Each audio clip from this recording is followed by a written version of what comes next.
하세요. 근데 막상 창업을 하고 6개월이라는 시간은 사업을 안정화시키는 단계는 아니에요. 네. 그러니까 열심히 에너지를 쏟았지만 돌아오는 피드백이 별로 없어요. 손님들한테 알리기는 열심히 알렸지만 구매도 별로 없고 그러다 보면 6개월 정도 지나고 나면 좀 지쳐요. 지치다 보면 어떤 생각들을 하시냐면 아 이거 잘 될까? 그러다가 슬슬 눈에 들어오는 게 뭐냐면 집안이 어지러져 있는 게 눈에 보여요. 그렇죠. 그럼 이제 그거 치우기 시작해요.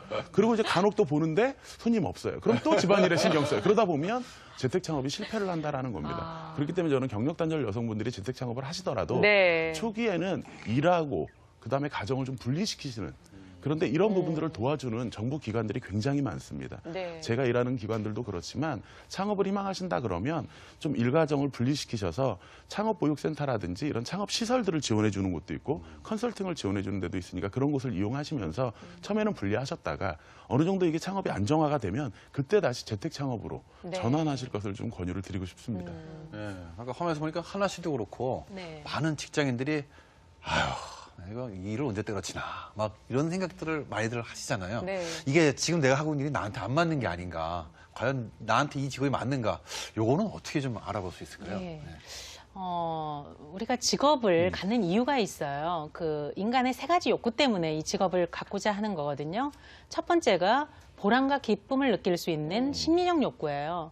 두 번째가 내가 일을 통해서 돈을 벌고 싶다는 경제적 욕구. 세 번째가 내 일을 통해서 사회적으로 인정받고 싶다라는 사회적 욕구입니다.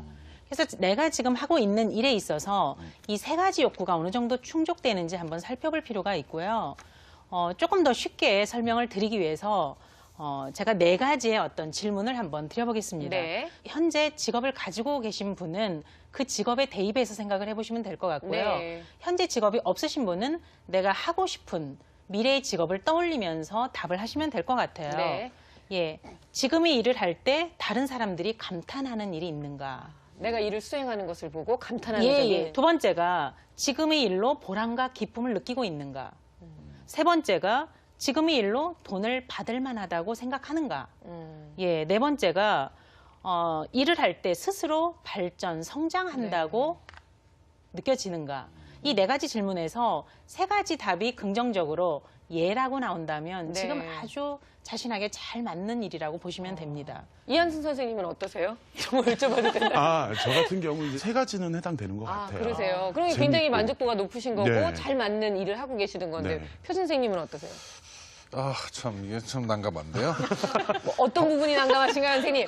그 정신과 의사로서는 네. 세 개에 만족되는 것 같고, 아. 제가 지금 방송인으로도 있는데, 네. 그건 한 두 개인 것 같습니다. 아, 네. 정말. 저는 거의 네 가지가 다 맞는 것 같아요. 그러니까 저처럼 이제 예. 행복하게 예. 일을 좀 하고 있다는 이제 얘기가 되는 것 같은데, 선생님께서 그 경력 단절에 대해서 사실 많은 분들이 불안해 하시거든요. 네네. 저도 역시 60번 부모를 잠깐 쉬었던 그 기간 동안 예. 2주는 재밌었어요. 한 그렇죠. 2주 동안은 그래 이렇게 좀 사람이 편하게 늦잠도 자고 살아야지 뭐 이런 생각 매일 했는데요. 하다가 매일 방송. 2주가 딱 넘어가니까 불안하고 사람들이 다 날 잊어버리면 어떡하지? 뭐 앞으로 아무것도 못하게 되면 어떡하지? 내가 맨날 나는 집에서 맨날 왜 이러고 있는 건지 정말 나 자신에 대해서 되게 막 이렇게 우울하고 슬프더라고요, 예. 선생님. 그러니까 근데 우리가 어떻게 보면 선생님 지금 냉정하게 얘기해 주셨지만 경력 단절이 중요한 게 아니라 얼마나 내가 전문성을 갖추고 그럼요. 있느냐가 중요하다. 예. 이 부분이 되게 가슴에 예, 와닿는 예. 것 같아요, 예. 선생님. 예, 자기 일을 하기 위해서는 전문성을 갖춰야 되는데 저는 이 말을 꼭 드리고 싶어요. 자신의 약점을 찾는 것이 아니라, 그러니까 약점을 고치려고 하는 것이 아니라 강점을 찾아서 그거를 개발하는 게 굉장히 중요하다고 생각합니다. 네. 우리가 직업 흥미 검사를 하는 이유도 나의 흥미, 나는 어떤 일을 할 때 가슴이 떨리고 어떤 일을 할 때 내가 잘할 수 있고 어떤 일을 할 때 남들로부터 너 정말 잘한다, 너 괜찮다라는 이야기를 들을 수 있는 게 네. 누구한테나 단 한 가지는 있거든요. 그래서 강점에 집중해서 강점을 특화시키다 보면 정말 아주 평범한 삶에서 시작을 할지라도 나의 전문성을 만드는 데는 3년에서 5년이 걸리지 않습니다. 네. 그래서 이 재능 찾는 방법을 제가 한 몇 가지, 뭐 네. 여러 가지 도구가 있지만 제가 몇 가지만 좀 말씀을 드려볼게요. 첫 번째로 내가 어릴 적부터 지금까지 잘했던 것, 칭찬 들었던 것들이 무엇이었나를 한번 체크해 보시면 좋을 것 네. 같아요. 예를 들어서 우리가 어릴 때 내가 앞에 나가서 무언가를 막 이야기를 하면 사람들이 칭찬을 했어. 어떤 과목이 재밌었어. 그런 거를 한번 체크해 보시라는 겁니다. 만약에 내가 어떤 과목이나 어떤 거를 잘하는지를 잘 모르겠다면 내가 잘 못했던 거, 혼났던 네. 거를 떠올려 보는 것도 하나의 방법이에요. 그러면 그 이면을 생각해 보면 되거든요. 그렇죠. 예. 예. 두 번째가 학습 속도입니다. 내가 어떤 일을 할 때 빨리 습득이 되는지. 자, 똑같이 춤을 가르친다 하더라도 어떤 사람은 그게 몸치여서 전혀 이게 뭐 10시간을 해도 안 되는 네네. 사람이 있고 어떤 사람은 짧은 시간에 그거를 그렇죠. 학습 속도가 굉장히 빠른 사람이 있어요. 어떤 분야의 학습 속도가 빠르다는 거는 내 재능이 거기에 있다는 겁니다. 예. 세 번째가 만족도거든요. 내가 어떤 일을 할 때 얼마나 신나게 했는지, 얼마나 만족했는지. 그걸 한번 체크해 보시고, 네 번째는 자신의 욕망의 본질을 알아내는 겁니다. 우리 인간한테는 가짜 욕망이 있고 진짜 욕망이 있어요. 거기서 진짜 욕망을 찾아내는 방법이 있는데, 예를 들어서 우리가 방송을 보는데 TV에서 막 춤추는 가수가 나와요. 나도 저런 가수가 되고 싶다. 그런데 그 가수가 정말 노래하는 가수가 되고 싶은 건지 아니면 그 가수가 누리는 스포트라이트, 인기, 환호 이거를 내가 바라는 건지를 네. 알 수 있어야 됩니다. 그래서 나는 저런 남들이 인정을 안 하고 뭐 오디션에 떨어진다 할지라도 나는 저런 가수가 한번 돼보고 싶어. 이거는 자신의 진짜 욕망일 가능성이 커요.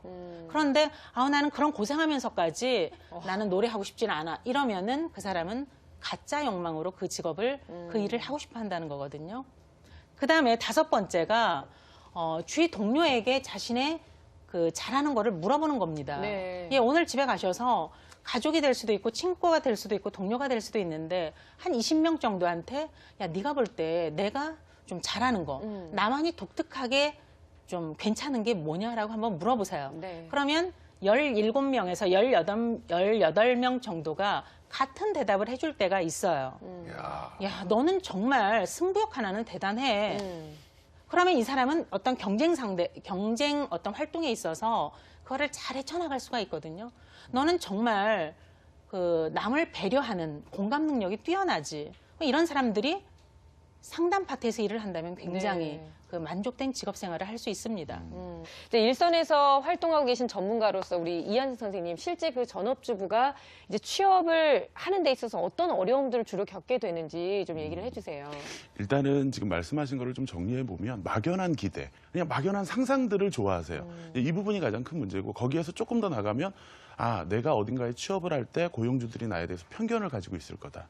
어떤 편견이냐? 경력 단절됐기 때문에 일단 능력적인 부분이 좀 떨어질 거다라는 편견. 또 하나는 그 집중을 잘 못할 거다. 일가정을 양립하다 보니까 이런 편견들은 어떻게 보면 그게 사실일 수도 있어요.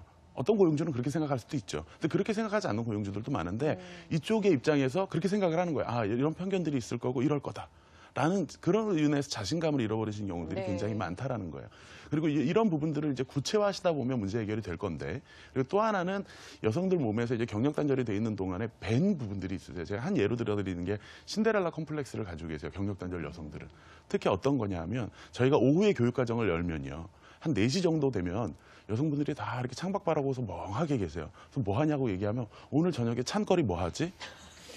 오늘 저 밥은 뭐 하지? 근데 결론적으로 엄마잖아요. 네. 결론적으로 생각하면 처음에 생각한 거 해요. 된장찌개 끓이고 하신단 말이에요. 근데 그걸 가지고 굉장히 오랜 시간을 고민을 하시고 또 하나 뭐가 있냐면 이런 생각들을 하세요. 가만히 밖에 나와서 앉아 있으면서 냉장고에 뭐가 있더라? 오이가 있을 거야. 그래서 냉장고 스캔을 하고 계세요. 그 앉은 자리에서. 그러니까 그런 부분들이 본인으로 하여금 몸에 익어진 부분들이 있어요. 근데 네. 이런 것들을 바꾸시기 위해서 노력을 하시는 것들이 저는 더 중요하다. 네. 그렇기 때문에 편견이나